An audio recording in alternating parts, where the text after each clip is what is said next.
ಜ್ಞಾನಬಿಂದು YouTube ಚಾನಲ್ಗೆ ತಮ್ಮೆಲ್ಲರಿಗೂ ಸ್ವಾಗತ. ಈ ಒಂದು ವಿಡಿಯೋದಲ್ಲಿ ಕನ್ನಡದ ನಡುಗನ್ನಡ ಕಾಲಘಟ್ಟದ ಕವಿಗಳಲ್ಲಿ ಒಬ್ಬರಾದ ರಾಘವಾಂಕ ಕವಿಯ ಬಗ್ಗೆ ತಿಳಿದುಕೊಳ್ಳೋಣ. ನಡುಗನ್ನಡ ಸಾಹಿತ್ಯದ ಕಾಲಘಟ್ಟದಲ್ಲಿ ಕಂಡುಬಂದಂಥ ಅಗ್ರಗಣ್ಯ ಕವಿಗಳಲ್ಲಿ ರಾಘವಾಂಕ ಕೂಡ ಒಬ್ಬರು. ಇವರ ಕಾಲಘಟ್ಟ ಕ್ರಿಸ್ತಶಕ ಸುಮಾರು 1225 ಅಂದರೆ 12ನೇ ಶತಮಾನ. ಸ್ಥಳ ಅಂತಂದೇಳಿದರೆ ಹಂಪೆ. ಇನ್ನು ತಂದೆ ಮಹಾದೇವ ಭಟ್ಟ, ತಾಯಿ ರುದ್ರಾಣಿ. ರುದ್ರಾಣಿ ಎಂಬುವರು ಹರಿಹರನ ಸಹೋದರಿ, ಅಂದರೆ ರಾಘವಾಂಕನ ಸೋದರ ಮಾವ ಹರಿಹರ ಮತ್ತು ಗುರುಗಳು ಕೂಡ ಹೌದು. ಇನ್ನು ಆರಾಧ್ಯ ದೈವ ಅಂದರೆ ಹಂಪೆ ವಿರೂಪಾಕ್ಷ. ಇನ್ನು ಬಿರುದುಗಳಂದರೆ ಸ್ವತಃ ತನ್ನನ್ನು ತಾನು ಹರಿಹರನ ವರಸುತ ಎಂದು ಕರೆದುಕೊಂಡಿದ್ದಾರೆ. ಇನ್ನು ಈ ಒಂದು ವಿಷಯಕ್ಕೆ ಸಂಬಂಧಪಟ್ಟಂಗೆ ಯಾವ ರೀತಿಯಾಗಿ ಕ್ವಶನ್ ಬರುತ್ತಂದ್ರೆ, ತನ್ನನ್ನು ತಾನು ಹರಿಹರನ ವರಸುತ ಎಂದು ಯಾರು ಕರೆದುಕೊಂಡಿದ್ದಾರೆ ಅಂದರೆ ಅದು ರಾಘವಾಂಕ.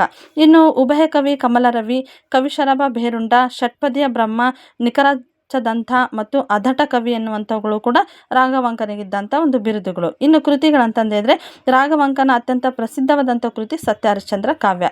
ಈ ಒಂದು ಕಾವ್ಯವು ವಾರ್ಧಕ ಷಟ್ಪದಿಯಲ್ಲಿ ರಚಿತವಾಗಿದ್ದು, ಇದರಲ್ಲಿ ಇದಕ್ಕೆ ಸಂಬಂಧಪಟ್ಟಂತೆ ಯಾವ ರೀತಿಯಾಗಿ ಕ್ವಶನ್ ಬರ್ತಂದ್ರೆ, ಪುರದ ಪುಣ್ಯ ಪುರುಷ ರೂಪಿಂದೆ ಹೋಗುತ್ತಿದೆ ಮತ್ತು ಬಿಸುಡದಿರು ಬೇಡ ಬೇಡ ಕಟಕಟ ಎನ್ನುವಂಥ ಪದ್ಯದ ಸಾಲುಗಳು ಯಾವ ಒಂದು ಕೃತಿಯಲ್ಲಿ ಕಂಡು ಬರುತ್ತವೆ ಎಂದು ಕೇಳ್ಬೋದು. ಅದು ಸತ್ಯ ಹರಿಶ್ಚಂದ್ರ ಕಾವ್ಯ ರಾಘವಾಂಕರದ್ದು. ಇನ್ನು ಈ ಒಂದು ಕೃತಿಗೆ ರಚನೆಗೆ ಪ್ರೇರಣೆ ಆಗಿದ್ದು ಏನಂತಂದೇಳಿದರೆ, ಚೌಡ ಕೌಶಿಕ ಎಂಬ ಒಂದು ಸಂಸ್ಕೃತದ ನಾಟಕದ ಒಂದು ಪ್ರೇರಣೆಯಿಂದ ರಾಘವಾಂಕರವರು ಈ ಸತ್ಯ ಹರಿಶ್ಚಂದ್ರ ಕಾವ್ಯವನ್ನು ರಚನೆ ಮಾಡ್ತಾರೆ. ಅದಕ್ಕೆ ನಾಯಕ ಯಾರಂತಂದಿದ್ರೆ ರಾಜ ಹರಿಶ್ಚಂದ್ರ.